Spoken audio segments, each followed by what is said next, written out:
અને હવે જે રીતના આપણે માર્કેટની સિચ્યુએશન જોઈ રહ્યા છે, એક રેન્જ બાઉન્ડ કારોબાર સાથે એક આપણને ડ્યુરિંગ ધ ડે ઘણા બધા ફ્લેવર્સ જોવા મળી જતા હોય છે, પણ એક રેન્જ બાઉન્ડમાં જ માર્કેટ અત્યારે આપણને કારોબાર કરતું દેખાઈ રહ્યું છે. પણ હવે આગળ જતાં તમે માર્કેટનો જો ટ્રેન્ડ આપણે સમજવો હોય તો કઈ રીતે સમજી શકીએ? રાઈટ. Good afternoon Pritiben. અને માર્કેટનો જે ચાલ હોય, તમને અગર ખ્યાલ હોય, માર્કેટના 2-3 ફેક્ટર્સ હોય છે જે માર્કેટને નોર્મલી મૂવ કરતા હોય છે. એમાં જે ફર્સ્ટ ફેક્ટર અગર આપણે જોઈએ તો એક સેન્ટિમેન્ટ હોય છે. સેકન્ડ ફેક્ટર છે લિક્વિડિટી, જે લિક્વિડિટી અને sentiment normally hand in hand ચાલતું હોય છે. અને થર્ડ થિંગ છે ફંડામેન્ટલ. આજની તારીખમાં જે ચેલેન્જીસ આવી રહ્યા હતા માર્કેટમાં, એ ક્યાંક ને ક્યાંક આપણને ફંડામેન્ટલનું ચેલેન્જ હતું because of the margin pressures. આજે લાસ્ટ 3 ક્વાર્ટરથી back to back margin pressures ચાલી રહ્યા હતા કોર્પોરેટ અર્નિંગ્સમાં. ડિસેમ્બર ક્વાર્ટરના જે અર્નિંગ્સ આવ્યા છે, that is one of the I can say last quarter જ્યાં આપણને સૌથી વધારે માર્જિન પ્રેશર્સ આપણને દેખાયું હશે. વિચ બી બિલીવ કે ગોઈંગ ફોરવર્ડ કે જે માર્ચ ક્વાર્ટરના જ્યારે નંબર આવશે તો એ માર્જિન પ્રેશર્સ બધા આઉટ થઈ જશે. તો ડિસેમ્બરમાં જે બધા અર્નિંગ્સ આવ્યા છે કોર્પોરેટના, more or less in line હતા. બહુ મેજર કોઈ સરપ્રાઇઝીસ હતા નહીં એમાં. Even not on the upside as well as not on the downside surprise. તો it at par with our expectation. But ક્યાંક ને ક્યાંક એક એક્સપેક્ટેશન જે ચાલી રહ્યું હતું માર્કેટના અંદર કે જે ઇન્ટરેસ્ટ રેટ સિનેરિયો જે છે એ ક્યાંક ને ક્યાંક પોઝ થવાનો જરૂરી હતું, એ હજી દેખાઈ નથી રહ્યું. એસ્પેશિયલી ફ્રોમ ધ ગ્લોબલ માર્કેટની અગર વાત કરીએ કે જે ઇન્ફ્લેશનના નંબર્સ જે ગ્લોબલ માર્કેટમાં હજી પણ જે ડાઉન આવી રહ્યા છે, પણ એટલા ઝડપથી ડાઉન નથી થઈ રહ્યા. એન્ડ બીકોઝ ઓફ ધેટ કદાચ એવું લાગી રહ્યું છે કે ગ્લોબલ માર્કેટમાં કદાચ 1 or 2 મોર રેટ હાઇક્સ આવી શકે છે ફર્ધર. વેરેઝ આપણે ઇન્ડિયામાં અગર જોઈએ તો ઇન્ડિયામાં ઇન્ફ્લેશન આપણું સારું એવું કંટ્રોલમાં આવી ગયું છે. કદાચ ઇન્ડિયન માર્કેટમાં એટલું રેટ હાઇક હવે નહીં આવે going forward. We might expect કે હવે આપણા અહીંયા ઇન્ડિયામાં પોઝ થઈ જશે. બટ જસ્ટ બીકોઝ કે આપણું જે કરન્સીને મેનેજમેન્ટ કરવું હોય ગ્લોબલ માર્કેટ સાથે આપણે પૂરું આપણું ટ્રેડ પૂરું જોડાયેલું છે, તો એના માટે કહીને કે અગર ગ્લોબલ માર્કેટમાં જો ઇન્ટરેસ્ટ રેટ હજી પણ વધશે થોડું ઘણું, તો આપણા ઇન્ડિયન માર્કેટમાં પણ કદાચ આરબીઆઈ એ ડિફરન્ટ સ્ટાન્સ લઈ શકે છે. તો આ જે જો થોડુંક એક્સપેક્ટેશન કરતા વધારે લાંબુ ચાલી રહ્યું છે ઇન્ટરેસ્ટ રેટ સાયકલ, એના કારણે આપણે જોઈ રહ્યા છે કે ગ્લોબલ માર્કેટમાં ઓવરઓલ રિટેલ સેલ્સ જે છે એ ડાઉન થવાના સ્ટાર્ટ થઈ ગયા છે. With that down trend in the retail sales, ક્યાંક ને ક્યાંક એવું લાગે છે કે કદાચ માર્કેટ રિસેશનમાં જશે. ગ્લોબલ માર્કેટ હજી સુધી કોઈ ઇન્ડિકેશન નથી. ગ્રોથ રેટ હજી પણ સારા આવી રહ્યા છે ગ્લોબલ માર્કેટમાં. પણ કદાચ લુકિંગ એટ ધ ટ્રેન્ડ કે આપણે એવું લાગે છે કે કદાચ એકાદ સ્મોલ રિસેશન આવી શકે છે 3 to 6 મંથનો ગ્લોબલ માર્કેટમાં. અમને એવું લાગે છે કે વન્સ ગોઈંગ ફોરવર્ડ જેવું માર્ચ ક્વાર્ટરના નંબર આવવાના સ્ટાર્ટ થઈ જશે from N Indian market perspective, તો માર્ચ ક્વાર્ટરના એન્ડમાં આપણને દેખાઈ જશે કે ઘણા એવા ડેટા પોઈન્ટ્સ, સ્પેશિયલી જે આપણા ઇન્ટરેસ્ટ રેટ્સનો જે ડાયરેક્શનલ છે એ ડાયરેક્શન એકદમ ક્લિયર થઈ જશે. કેમ કે ઇન્ફ્લેશન જો ગ્લોબલ માર્કેટમાં કંટ્રોલ આવવાનું સ્ટાર્ટ થઈ જશે તો ઇન્ટરેસ્ટ રેટ પર પણ એક પોઝ આવવાની પોસિબિલિટી છે. તો એ ડાયરેક્શન સાથે જ્યારે પણ ફર્સ્ટ અનાઉન્સમેન્ટ આવશે કે હવે આપણને કોઈ આ further interest rate move upmove નથી થવાનો, એ દિવસે માર્કેટ કદાચ બોટમ આઉટ થઈ જશે ને ત્યાંથી આપણે એક અપસાઇડ મૂવ દેખાઈ શકે છે. આજની તારીખમાં અત્યારનો જે પણ મયુરભાઈ, આઈ થિંક એ સિચ્યુએશન જોવા માટે આપણે થોડી રાહ જોવી પડશે, કારણ કે ઓલરેડી એમને આપણે 2-3 ઇન્ટરેસ્ટ હાઇક્સ આપણે કદાચ ગ્લોબલી જોઈશું એટલીસ્ટ ફેડ તરફથી. અને એ રાધર માર્કેટે એ ધ્યાનમાં રાખવું જ જોઈએ, કારણ કે ત્યાં રેટ હાઇક એટલું જલ્દી સ્ટોપ નથી થવાનું. તમને નથી લાગતું કે એ જ એક શું રીઝન છે માર્કેટમાં જે અત્યારે આપણે ટર્મોઇલ જોઈ રહ્યા છે, કે બીજા પણ તમે જીઓ પોલિટિકલ ટેન્શન્સ જોઈ રહ્યા છો, ઓફકોર્સ રિસેશનની જે ચિંતા છે? કારણ કે આપણે યુએસમાં જોઈએ તો યીલ્ડ્સ પણ વધી રહ્યા છે. નવેમ્બર 10 પછીના આપણે અત્યારે હાઈએસ્ટ 10-year બોન્ડના યીલ્ડ્સ પણ જોઈ રહ્યા છે. તો કઈ રીતે આગળ હવે આપણા માર્કેટમાં, ઓફકોર્સ અત્યારે સારો પીરિયડ છે, જો કે આપણે જેને ખરીદી કરવી હોય, ઇન્વેસ્ટમેન્ટ કરવું હોય, એના માટે એક સારો ઓફકોર્સ પીરિયડ છે.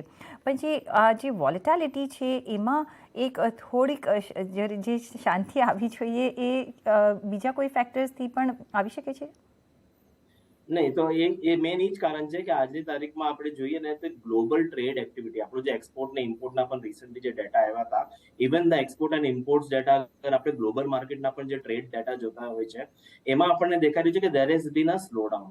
હવે ગ્લોબલ ટ્રેડ એક્ટિવિટી જે સ્લો ડાઉન થઈ રહ્યું છે, ડેફિનેટલી ક્યાંક ને ક્યાંક કન્ઝમ્પશન પણ ધીરે ધીરે કંટ્રોલમાં આવી રહ્યું છે. Retail sales have started to come down, અને એના કારણે આપણે જોઈ રહ્યા છે જે આઈઆઈપી નંબર્સ જે ગ્લોબલ લેવલ પર છે અને મેન્યુફેક્ચરિંગના જે નંબર્સ આવી રહ્યા હતા, ત્યાં પણ આપણને એક સ્લોડાઉન દેખાઈ રહ્યું છે.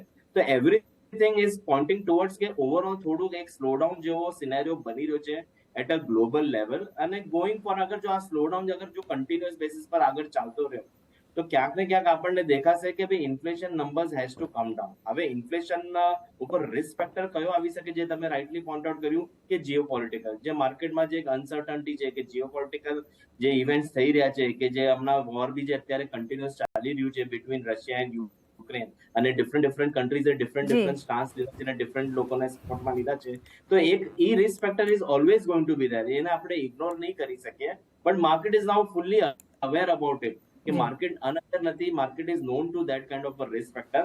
આપણા માટે ખાલી અત્યારે એ જ ફેક્ટર આપણે જે જોઈ રહ્યા છે કે આ જે ઇન્ટરેસ્ટ રેટ સાયકલ જે અપસાઇડ જે ચાલી રહી છે એ ક્યાં પોઝ થશે.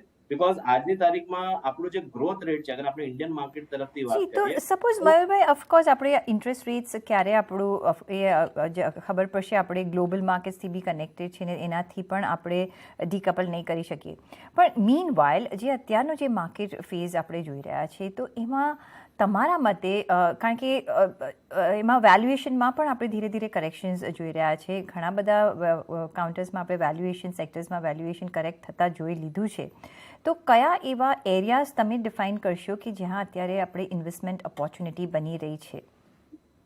રાઈટ, વેલ્યુએશનનો concern is there in the market. આજની તારીખમાં અમે એમ નથી કર્યા કે વેલ્યુએશન્સ બહુ સસ્તા છે, but having said that valuation અત્યારે જે માર્કેટમાં ચાલી રહ્યા છે, અહીંયાથી વેલ્યુએશન જે અપસાઇડ જે આપણને મળી શકે છે, that is with the earnings expansion. આપણે એમ કહી શકીએ જે પીઈ એક્સપેન્શન અત્યારે રૂકી ગયું છે આપણું કમ્પ્લીટલી.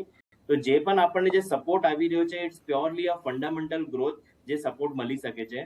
આજની તારીખમાં અગર અમે સેક્ટર્સની વાત કરીએ તો અમે we are very much positive about cap goods sectors છે, આપણો એન્જિનિયરિંગ સેક્ટર છે, આપણો ડિફેન્સ ઓરિએન્ટેડ સેક્ટર્સ છે, ઓટોમોબાઈલ પર બી અમારું પોઝિટિવ વ્યૂ પોઈન્ટ બની રહ્યો છે આજની તારીખમાં, કે જે આમાં લાગે છે કે આમાં મોમેન્ટમ હજી કન્ટિન્યુ રહેશે. ઇવન સિમેન્ટ બી, ભલે આજે સિમેન્ટના અમુક પ્રાઇસીસ બધા જે શેર પ્રાઇસ જોઈએ તો થોડા કરેક્શનમાં આવ્યા છે, પણ એઝ અ ઓવરઓલ સેક્ટર એવું લાગી રહ્યું છે કે માર્જિન પ્રેશર્સ બધા આઉટ થઈ જશે with the fuel prices coming down. તમને નેક્સ્ટ કમિંગ ક્વાર્ટર્સમાં દેખાશે કે સિમેન્ટના નંબર્સ પણ બહુ સારા આવી રહ્યા છે. તો આપણો જે કેપેક્સ ઓરિએન્ટેડ વાળો જે સ્પેસ છે એના ઉપર અમે ક્વાઇટ પોઝિટિવ છે, અને ધીરે ધીરે આપણે જે ડિસ્ક્રિશનરી જે સ્પેન્ડિંગ વાળો જે સ્પેસ છે, જેમાં સ્પેસિફિકલી ઓટોમોબાઈલ, ત્યાં પણ અમારું પોઝિટિવ વ્યૂ પોઈન્ટ બની રહ્યું છે. બેન્કિંગ સેક્ટર પર કઈ રીતના તમે હવે આગળ જતા વ્યૂ રાખી રહ્યા છો, અને એમાં પણ જો ડિવાઈડ કરવું હોય તો કયું સેક્ટર તમે પ્રિફર કરશો, પ્રાઇવેટ કે પીએસયુ બેંક, કે શું લાગે છે કે હજી પણ પીએસયુ બેંકમાં આપણે આગળ અપમૂવ જોઈ શકીએ છીએ? વિઝ એનબીએફસીઝમાં કઈ રીતના તમે હવે સ્ટેન્ડ રાખી રહ્યા છો? બેન્કિંગ સેક્ટરમાં ડેફિનેટલી ક્યાંક ને ક્યાંક એક મિક્સ રિએક્શન છે આજની તારીખમાં પણ અમારું. બેન્કિંગમાં એક પોઝિટિવ વસ્તુ એ થઈ રહી છે કે આપણું જે ક્રેડિટ ગ્રોથ સાયકલ જે છે that has started to increase. Credit growth improvement સારું આવી રહ્યું છે, બટ સાયમલ્ટેનિયસલી જે ડિપોઝિટ ગ્રોથ જે થવું જોઈએ એ હજી એટલું વધી નથી રહ્યું. પણ ક્યાંક ને ક્યાંક અમારી એક્સપેક્ટેશન એ છે with the rising interest rate આપણને ગોઈંગ ફોરવર્ડ એ પણ દેખાશે, કદાચ આપણને ડિપોઝિટ ગ્રોથ રેટ પણ અહીંયા વધવાની ફૂલ પોસિબિલિટી છે. પ્રાઇવેટ સેક્ટર્સ પર અમે વધારે ફોકસ કરી રહ્યા છે આજની તારીખમાં, કે જ્યાં આપણને લાગે છે કે જ્યાં ચેલેન્જીસ રિલેટિવલી ઓછા હશે compare to the other players. PSU banks જે છે એક રેલી ઓલરેડી આવી ચૂકી છે from a shareholders perspective.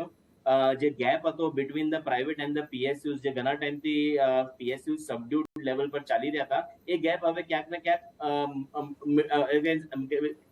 મટી ગયો છે. આઈ કેન સે કે ગેપ પૂરો થઈ ગયો છે. એન્ડ અહીંયાથી આપણને પ્રાઇવેટ સેક્ટર પર જ અગર બેન્કિંગમાં રહેવું હોય તો private sector is a much better player જ્યાં આપણે રહી શકીએ છીએ.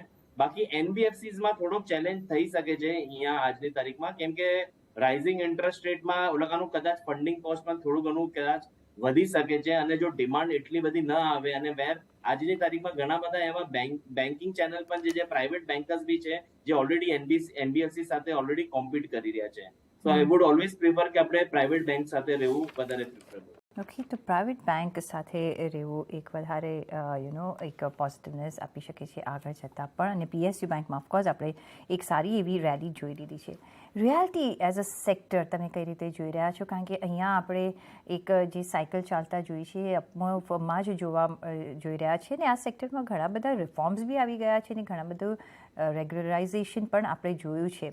કઈ રીતે તમે જોઈ રહ્યા છો? જે રીતે ઇન્ફ્રામાં પણ આપણે કેટલું બધું ડેવલપમેન્ટ એની વિચ વેઝ જોઈ રહ્યા છે, આ સેક્ટર પર તમે કોઈ પસંદીદા કાઉન્ટર્સ તો તમે કદાચ નહીં આપી શકો, પણ કઈ રીતે આ સેક્ટરને જોવું જોઈએ?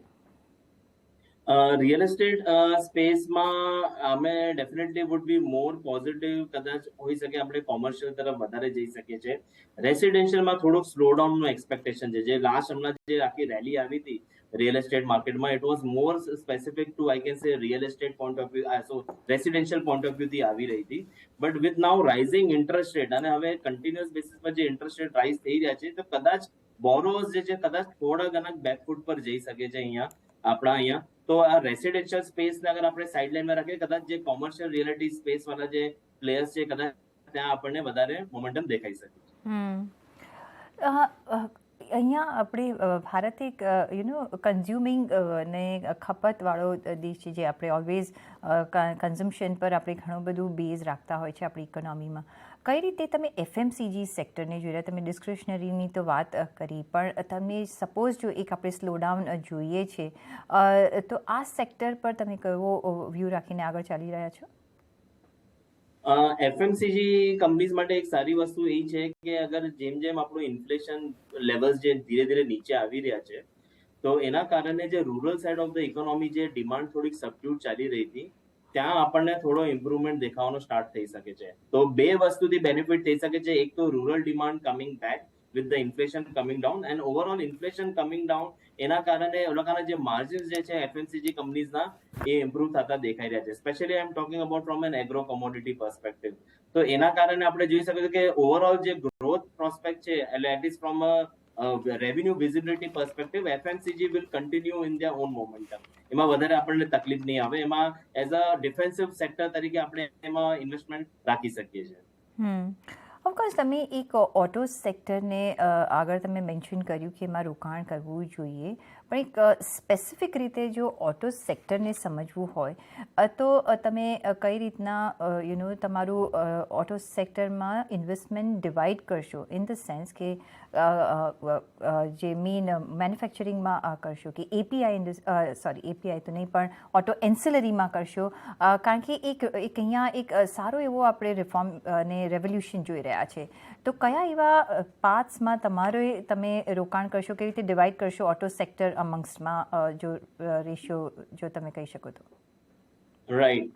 ઓટો સેક્ટરમાં અગર આપણે જોઈએ તો કાં તો આપણે અગર જો ઓઈએમ્સ તરફ જવું હોય, તો આઈ વુડ પ્રિફર કે આપણે કદાચ કોમર્શિયલ વેહિકલ તરફ વધારે જઈ શકીએ છીએ એઝ એન ઇન્વેસ્ટમેન્ટ પર્સપેક્ટિવ. અને જો અગર ઓઈએમ્સ નથી જોવું, તો then we can definitely take a look at આપણે ઓટો એન્સિલરીઝ જે સ્પેસ છે ત્યાં આપણે જોઈ શકીએ છીએ. આજે ઘણી બધી ઓટોમોબાઈલ એન્સિલરી જે કંપનીઝ જે છે, they have already started migrating towards the new EV kind of a technology, કે જે ઇલેક્ટ્રોનિક વેહિકલ જે ધીરે ધીરે આગળ વધી રહી છે. અને અલોંગ વિથ ધેટ જે નવા નોર્મ્સ આવી રહ્યા છે, જે ઓટો સેક્ટરમાં જે BS4 BS6 ના નોર્મ્સ આવી ગયા છે, અને ઘણા બધા વેહિકલ્સને ઓલરેડી BS6 નોર્મ્સ પ્રમાણે જે બધા ચેન્જીસ ને મોડિફિકેશન કરવાના છે, અને જે ફીચર્સ બધા એડ કરવાના છે, તો ત્યાં ઓટો એન્સિલરીઝ કંપનીઝમાં પણ એક મોમેન્ટમ સારો એવો દેખાઈ રહ્યો છે આપણને. મેટલ સેક્ટર પર સે તમે કઈ રીતે હવે નજર રાખશો? કારણ કે હવે ઓલમોસ્ટ ઘણી બધી ઇકોનોમી ઓપન થઈ ગઈ છે, ને ઓપન થઈ રહી છે, ને એના રીતે આગળ ડિમાન્ડ વધી શકે છે, પણ ત્યાં પણ એક થોડી વોલેટિલિટી આપણે જોઈ રહ્યા છીએ. પણ આગળ જતાં કેવો ટ્રેન્ડ તમે અહીંયા જોઈ રહ્યા છો?